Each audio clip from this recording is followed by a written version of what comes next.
A very good morning to all. Welcome back to our course on the principles of cryptography and network security.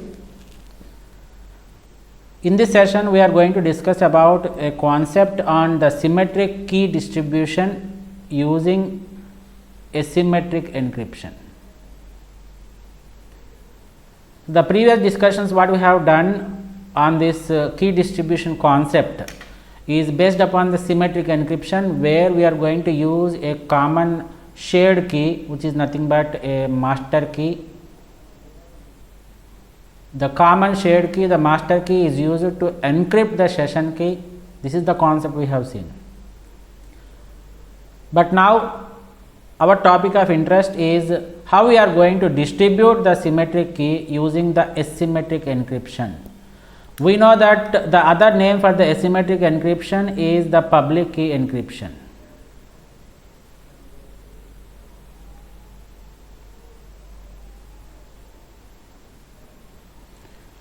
And we know that the public key encryption makes use of two keys for performing the encryption as well as the decryption. One is the private key and the other one is the public key. How we are going to make use of the private and public key pairs for performing the encryption on the symmetric keys, and how we are going to distribute those keys. This is what we are going to discuss under this section. Before entering into the topic of how we are going to distribute the symmetric keys using the asymmetric encryption, let us discuss what are the disadvantages we have with this public key encryption. We can say that the public key encryptions are inefficient. Don't assume that everything is inefficient, but they are somewhat inefficient when compared to that of the other crypto system. Why we are saying it as inefficient means they are never used for the encryption of the original data. They are never used to encrypt the original data.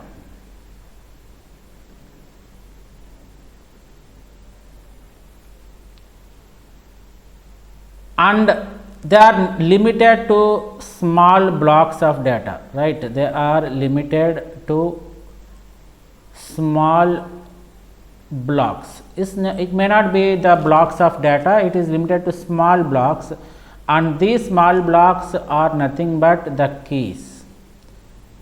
Indirectly, we can say that the public key encryption is not suitable for performing the encryption on the original data what we have, but they are used. That means the public key encryption is used to encrypt the shared secret keys. Whatever secret keys we are going to distribute in the network system, those can be encrypted by using this public key encryption. By keeping this in mind about the disadvantages we have with this public key encryption, we are just going to encrypt the secret keys which are used for the distribution and which are used for the encryption crypto systems, right? So please keep it in mind that the public key encryption or the public key crypto system is efficient whenever we are going to encrypt the secret keys only. They are not efficient to encrypt the original data. So these are the 2 points I have discussed. It is inefficient, the public key crypto system is inefficient. Why? Because we cannot encrypt the sizable block of data. They are limited to relatively small blocks and they are used to encrypt the secret keys for distribution. And the first technique what we are going to discuss under this asymmetric encryption is a simple secret key distribution using the asymmetric encryption. As we know that the public key crypto system makes use of two keys. One is the public key, which is denoted as PUI, where I stands for the node number or the node name, and the private key is indicated as PR of I. PR subscript I, which stands for the private key of I. For example, if I want to make use of two keys for A, I can denote it as PU of A and PR of A. Similarly, for this B, you have the public key of B, which is denoted by PU subscripted with B, and the private key of B, which is denoted by PR subscripted with B. We know the usage of this public key and private key. Private key is private to that particular node only, whereas the public key can be exposed to the other parties. Maximum, at max, this public key is exposed to the KDC, or it may be exposed to other party to which the sender wants to communicate. So public key is public and private key is private. That's the reason why they have named it like this. So in the simplest secret key distribution scheme, the first step is this one, where the sender A, he will prepare his own private and public key pair, that is PUA and PRA, and transmits one message to B with the public key of A, which is generated here, and with the identity of A. We know what this identity is. It is nothing but an IP address. Let us assume that this is the IP address. The public key of A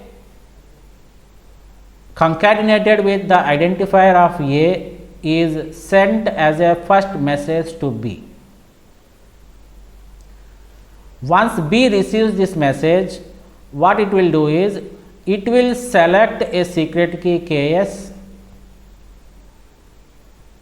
and that secret key KS, which is nothing but the session key, is being encrypted with the public key of A, which is sent in the first message. So the B is going to send the encrypted message, which is denoted by E, and what is that it is going to encrypt? It is going to encrypt the second parameter, which is nothing but the session key. The first parameter indicates with what it is going to encrypt the second parameter. So the public key of A, which is received from A in the first welcome message, is being used to encrypt the session key that is generated at the party B. Once this ciphertext, which consists of the session key, is received at A, this is the second message, and once it is received at A, then the third step begins, this one. What A will do is, A will be computing, or A will be decrypting this message. How it is going to decrypt? So it is going to decrypt this entire ciphertext. So for decryption, we will be using the notation as D, and we have two parameters, we know very well. Encryption and decryption accepts two parameters. The first parameter is with what key you are going to decrypt or encrypt, and the second parameter indicates what message you are going to encrypt or decrypt. So let us take this. The decryption is to be performed on the message which it has received. So E of public key of A and KS, this is what I am going to decrypt. Since the session key is encrypted with the public key, the decryption makes use of the private key of A. Therefore, the first parameter will be this one. See here, D of private key of A, and we are going to decrypt the encrypted message of KS with the public key of A. And once this decryption is performed, they can recover the secret key. Here the secret key is nothing but KS, session key. And how it is possible? This is only possible, the decryption is only possible for A. Why? Because the encryption has been performed with the public key of A, and A only can decrypt it with the private key of A. Once the decryption has been performed, A will be knowing the secret key, which is the session key Ks. And since the Ks is generated at the B, it is also knowing the Ks. So both the parties are having idea on this secret key. Both the parties A and B will be knowing this Ks. And the remaining thing happens as it is. Whenever you have the secret key, the remaining process remains same. That means by using this secret key, they are going to communicate with each other in the further communications. Once the Ks has been known to both the parties, the public key and the private key at the A is discarded. And B also, since it receives this public key, it also knows PU of A. And B also simply discards this public key of A. So it will completely destroy the private and public keys. The entire communication after the secret key is known to both the parties will be dependent on that particular secret key only. And then A and B can now exchange the original data by making use of the secret key Ks. And once the communication has been completed, whatever data that A and B wants to communicate with each other, if it is completed, then they can destroy the Ks also. Both A and B will destroy the Ks. Why this Ks destroying of public and private keys, and why this destroying of secret keys is, this is for providing the extra security. You can see the simplicity of this particular scheme, which involves the public key encryption or public key crypto system. Very simple technique. Initially, A will generate the public and private key of himself, and a message will be sent to B with the public key appended with the ID of A. The B will be generating Ks, and the Ks will be encrypted with the public key of A, and it is sent to A. Once it is received at A, it will decrypt it with the private key of A. If both the parties know the value of secret key, then they will discard the public and private key, and similarly B will discard the public key of A. And once the communication has been started with the Ks, and once it is ended, the Ks will be destroyed or it is discarded from both the parties. This is exclusively to provide the extra security. Why? Because there are no keys that exist before the start of communication and no keys that exist after the completion of the communication. So there is no risk of the compromisation of keys. We cannot doubt, or there is no doubt about the compromise, whether the public key and private keys or the secret key has been compromised after the completion or not. Why? Because they are completely destroyed.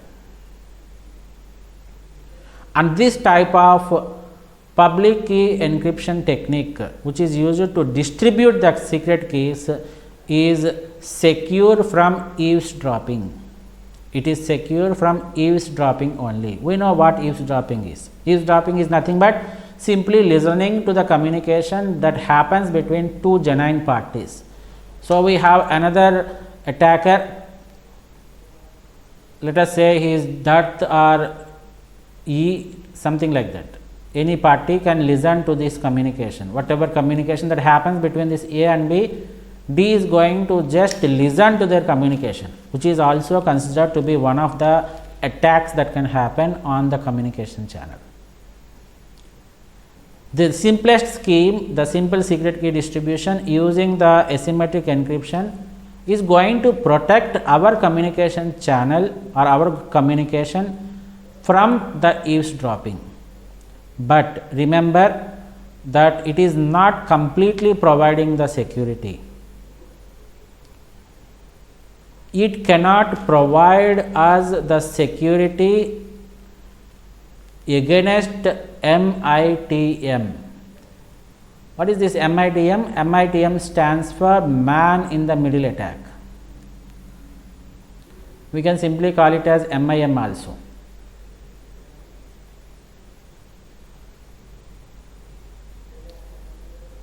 The simplest scheme is not going to provide us any security against this man in the middle attack. So, what this man in the middle attack, how it is going to control the communication channel, all these things, how the adversary or how the attacker is going to control the communication channel and how he is going to compromise the communication, all these things we will discuss it with one diagram.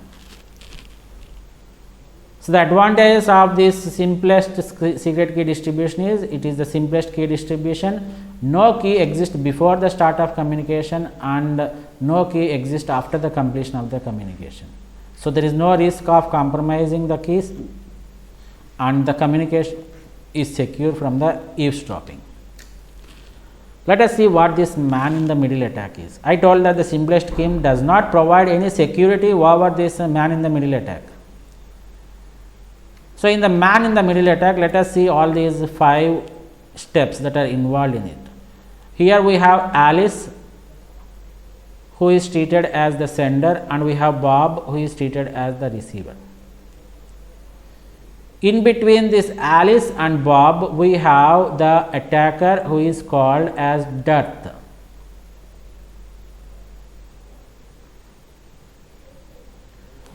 Since it is a public key crypto system, the first step what Alice has to do is, she has to generate her private key and public key, PRA followed by PUA. And as a first step, after generating the private and public keys of Alice, she is going to send a message with the public key of A and the ID of A. This is the same step as we have discussed earlier.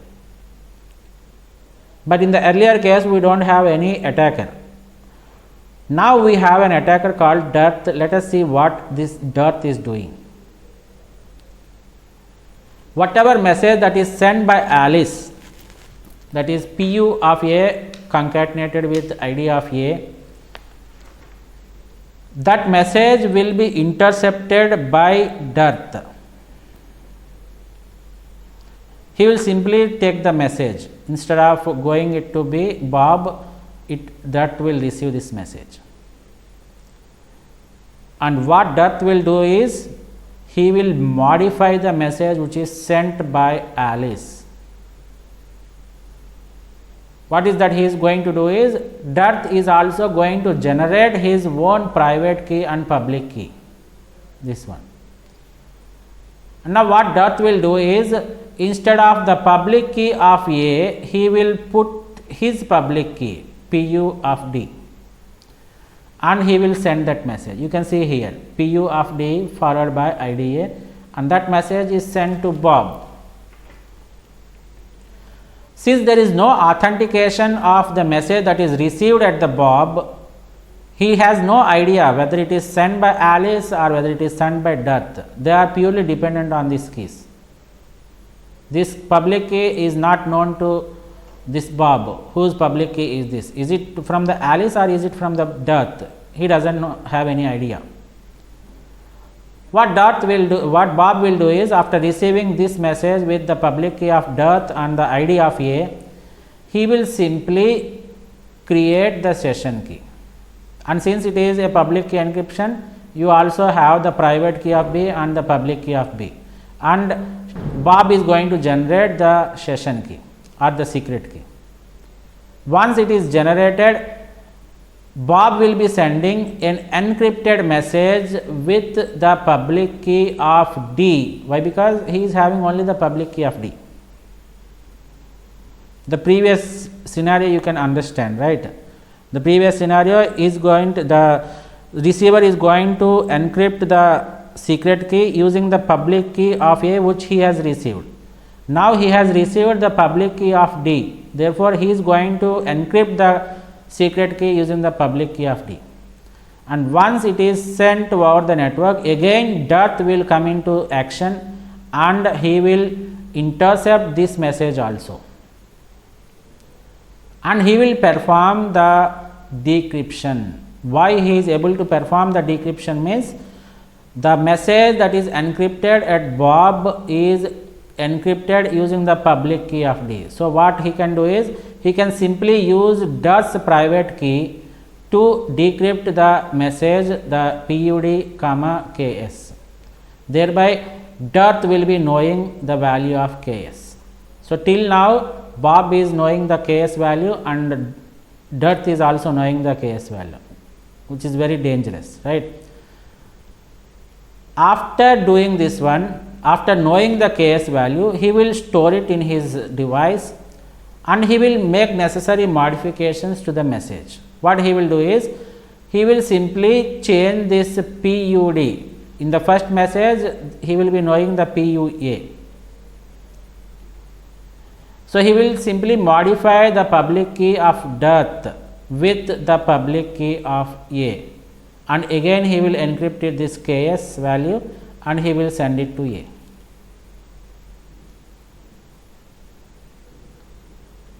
And once the encrypted secret key is received at A with the public key of A, he can also know the value of KS by decrypting it. So, he will perform the decryption with the private key of A of the message PU of A comma KS, like this.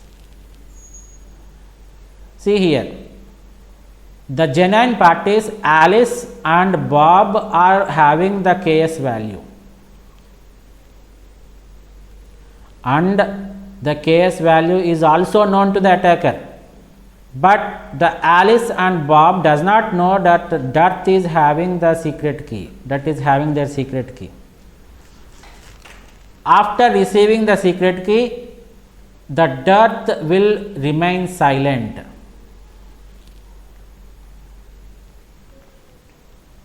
Once the communication, the original messages has been communicated between these A and B, that is Alice and Bob,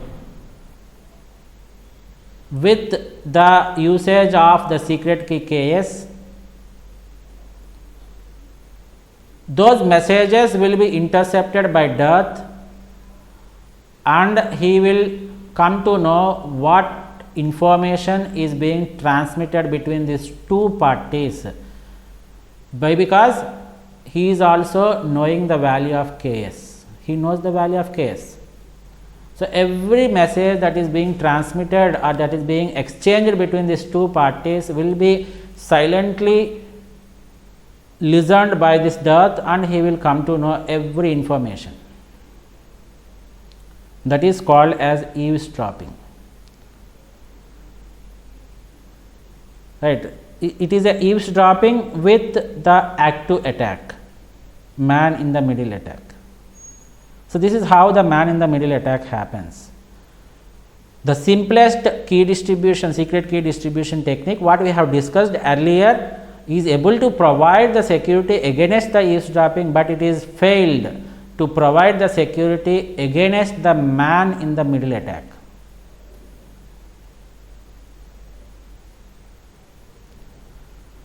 To protect our communication against this eavesdropping as well as in the man in the middle attack, the author is proposing another secret key distribution technique with both the confidentiality and the authentication services. We know how a confidentiality can be provided. It is provided by making use of the encryption and the decryption process. And how this authentication is provided? You can make use of the hashing or you can make use of the public key of the receiver. You should not make use of the public key of yourself. For example, Alice is sending the message to Bob. She is not able, she will not do it with the public key of herself, but instead she has to use the public key of the receiver. You are going to concentrate on the receiver's public key.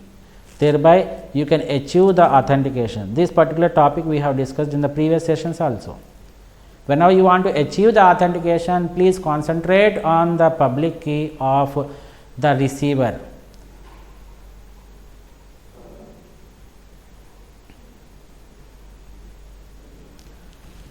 So, this is somewhat advanced version of the secret key distribution using the asymmetric encryption, which provides the protection against both the active and passive attacks.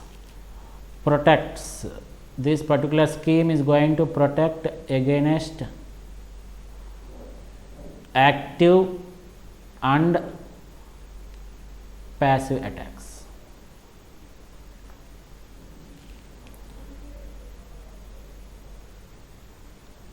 And let us explain this topic, but before that we will assume that both these parties that are involved in the communication, that is A and B, both have exchanged their public keys well in advance. So, the public key of A is known to B, similarly the public key of B is known to A. This is the assumption we will take. It is not the assumption, but this particular scheme, if you want to implement, you need to know both the parties have to know the other party's public key. And how you are going to know the other party's public key means there are different schemes to exchange the public keys or to distribute the public keys, which we will be discussing in the coming sessions. So, the distribution of public keys, we have different scenarios like the public announcement, publicly available directory, public key authority and public key certificates. These are the 4 ways where we can distribute the public keys. By making use of those 4 ways, you can distribute the public keys of both the parties that are involved in the communication. So, before these encryption and all these things happen, you know the 2 parties know the public keys of the other parties. And let us concentrate on this particular diagram. The first step, what the initiator A is going to do is,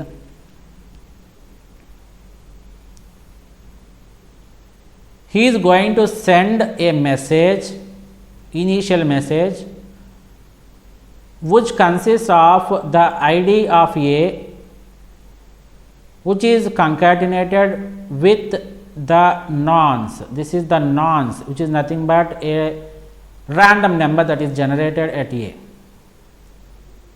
And the concatenated message of N1 followed by ID of A is encrypted with the public key of B. See here the difference what is there with the previous scheme is, in the previous scheme they are not going to use this N1, in the previous scheme they are not going to use the public key of the receiver, instead they are going to use the public key of the sender itself. Thereby we have a problem called the man in the middle attack, where we do not have any authentication and confidentiality. The secret key has been compromised with the attacker. So, everything is compromised. For this purpose, this scheme involves the encryption of the ID of A, that is the initiator, concatenated with the nonce that is generated at A, that is N1, is encrypted with the public key of the receiver or the responder, which is called as public PUP. Once it is received, what B will do is, B is going to generate 2 values. One is the KS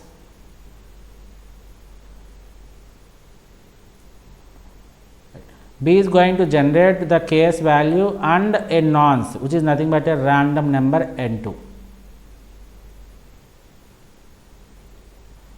And in this step, it is not going to transmit an KS. Why? Because he has to get confirmation. The responder B has to get confirmation whether it has been sent from the genuine party A only or not.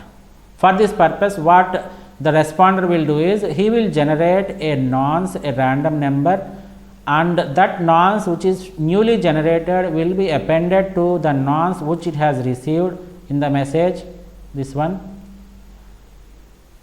And the concatenated message of N1 and N2 will be encrypted with the public key of A.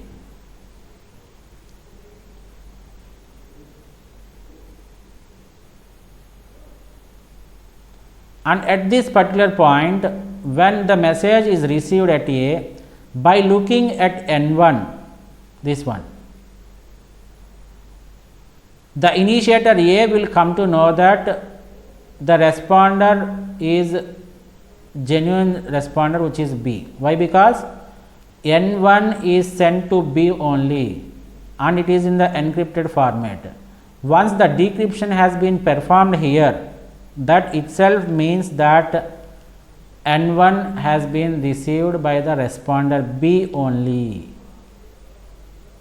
Why? Because after decryption, the encryption has been done with the public key of B.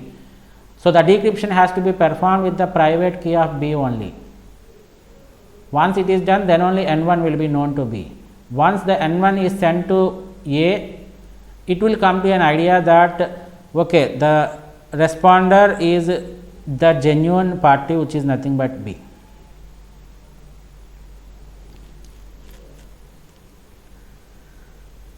This is not over, right? By this second step, after decryption with the private key of A, he will come to know N1 and he will confirm, he will assure that B is the responder. Okay. But he has to give his confirmation to B. I am the only initiator A, I am A, I am going to send the message. How he is going to do? That is done by making use of the third step. This time what A is going to do is, he is going to encrypt the N2 message, N2, the nonce which is received at A, which is generated at B and which is received at A. He is going to encrypt this N2 with the public key of B, which they have already shared with each other. And once this message is received at the responder, he will decrypt it with the public key of B, the private key of B. Thereby he can get the value of N2. And this N2 confirms that the message has been received from the initiator only. The message has been received from A only. Why? Because N2 has been sent, generated and sent using the encryption done with the public key of A, and A only can decrypt it. Once A decrypts it and sends it with the public key of B encrypted with public key of B, then he can confirm that this sender, the initiator is A itself. So, this is how the authentication is performed. So, the step 2 and step 3, these are the steps that are required for authentication process.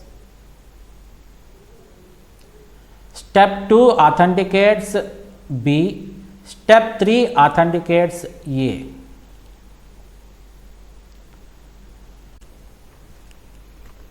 Once the third step is completed, now the step 4 is from A to B only.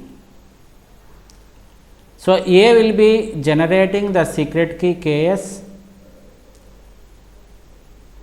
B is not going to generate this KS, right? A is going to generate the KS and he will encrypt it with the private key of A, and that message is again encrypted with the public key of B. So, 2 times encryption is performed.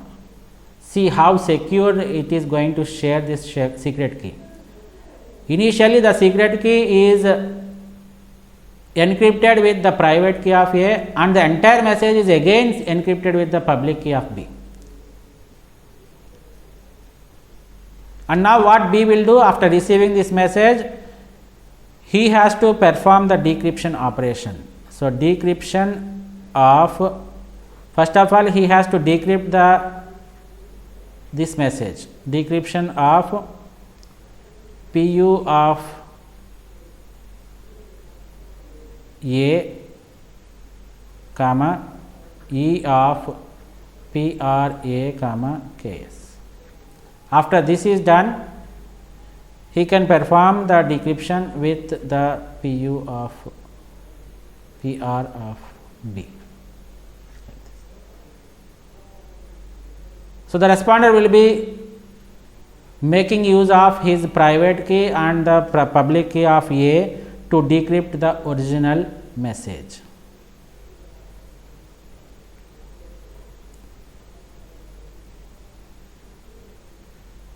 This is all about the secret key distribution with the security services, the confidentiality and authentication.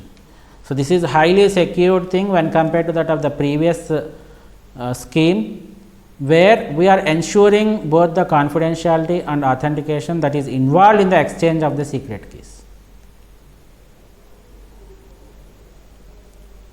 So, they are making use of the private and public keys. First of all, they are going to authenticate both the parties. In step 2, B is going to authenticate himself, and in step 3, A is going to authenticate himself. And once authentication is done, then the secret key is shared from A to B. You can observe the difference here, right? The A initiator is going to initiate the transaction or the communication, and he is going to generate the KS, and he is going to share the secret key.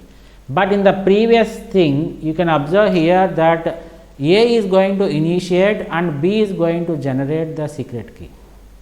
This is the difference you have. Why? Because here authentication is not performed, but in this latest scenario, the authentication has been successfully completed. And confidentiality is achieved by making use of these encryptions. Very simple thing. And once we know about both these techniques, the simple secret key distribution and the secret key distribution with the confidentiality and authentication, let us go with a hybrid scheme. Is it possible to implement a hybrid scheme which involves 2 or more things? Yes, it is possible. So, the public key encryption can be used to distribute the secret keys in a hybrid approach, and that was proposed by this IBM, and it is used in IBM mainframes, the hybrid scheme. What this hybrid scheme will suggest is they will be making use of the KDC and they will be making use of this public key scheme.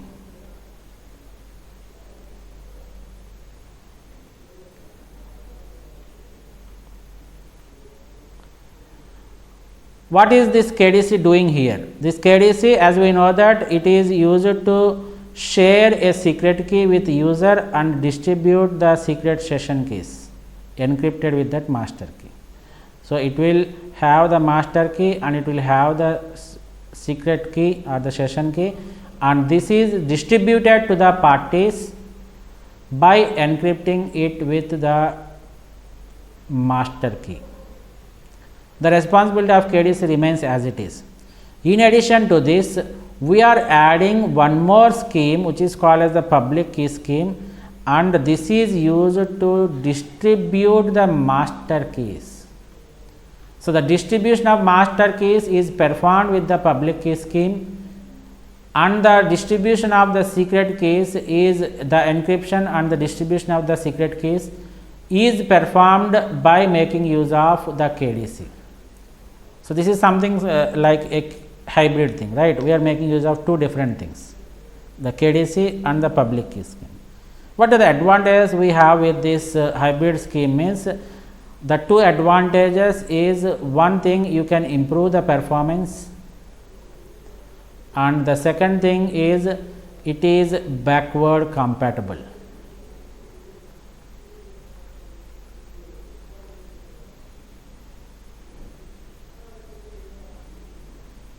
What do we mean by performance, right? We have so many applications and which makes use of these session keys, and these session keys we require the session keys to be changed frequently. We have already explained this, why we require to change these session keys so frequently. Means the attacker, even though he gets the session key, he will not be able to get greater amount of information. For this purpose, we are intended to change the session keys every now and then.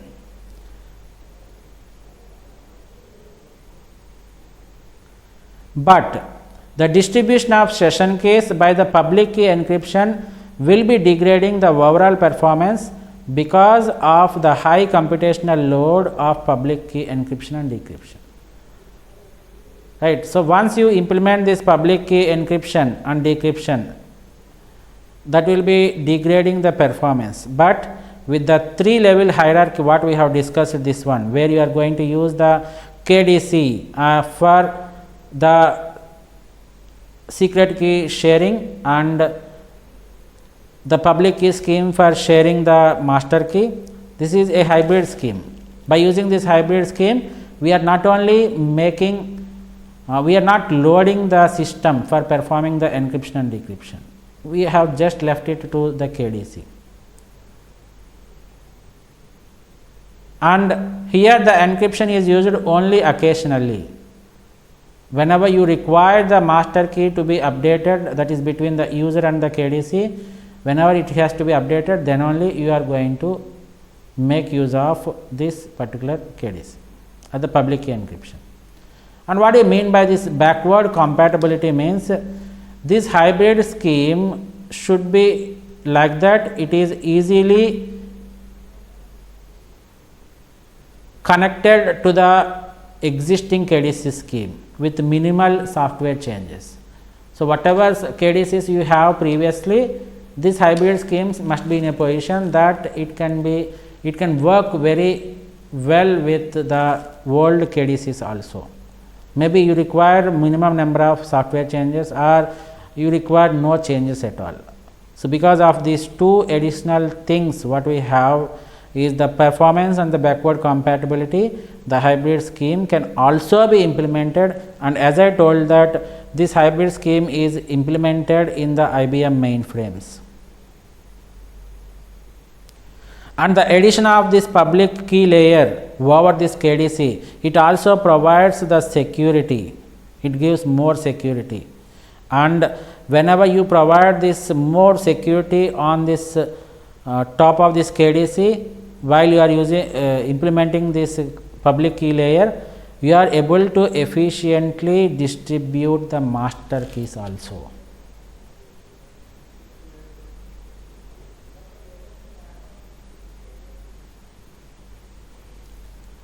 So that's all about the hybrid scheme. Let us have a look at this one. So a public key scheme is used to distribute the master keys, and the KDC, as I told that it is responsible to generate the secret keys and distribute these secret keys by encrypting with the master keys.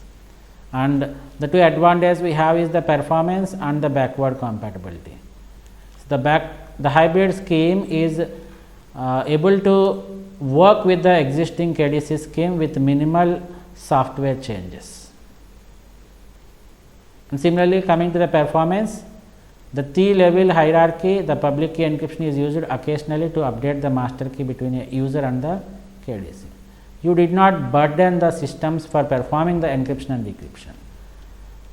That's all about the hybrid scheme, and let us have a quick recap of what we have discussed in today's session. In today's session, we have started our discussion with a concept on the symmetric key distribution using asymmetric encryption.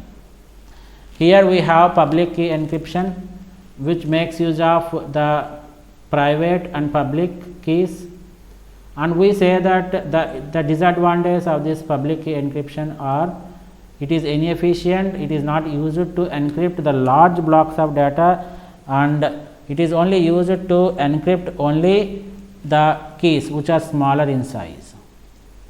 And this is the simple secret key distribution that we have discussed, where the initiator A is going to send the public key of A along with the ID of A, then B will be generating the KS, and the KS will be sent to E by encrypting with the public key of A. Here there is no concept, it is going to protect the things against the eavesdropping, but it is not going to protect or secure it against the man in the middle attack. So we have discussed this man in the middle attack, where a attacker Death will be sitting in the middle of Alice and Bob, and he will just intercept it, change it, send it to the other party. He will get everything, and the ultimate goal of this Death is to get the secret key. Once the secret key is known to the attacker, he will remain silent and he will perform the eavesdropping. And that Alice and Bob does not know that Darth is having the secret key, and Alice and Bob does not know that Darth is performing the eavesdropping on their communication. So everything will be compromised. In order to protect this particular, or in order to protect the communication against this man in the middle attack, they have proposed a secret key distribution with the confidentiality and the authentication. Here the initiator A will be sending making use of the ID of himself along with the nonce, which is nothing but a random number, which is encrypted with the public key of the responder. It is not the public key of the initiator.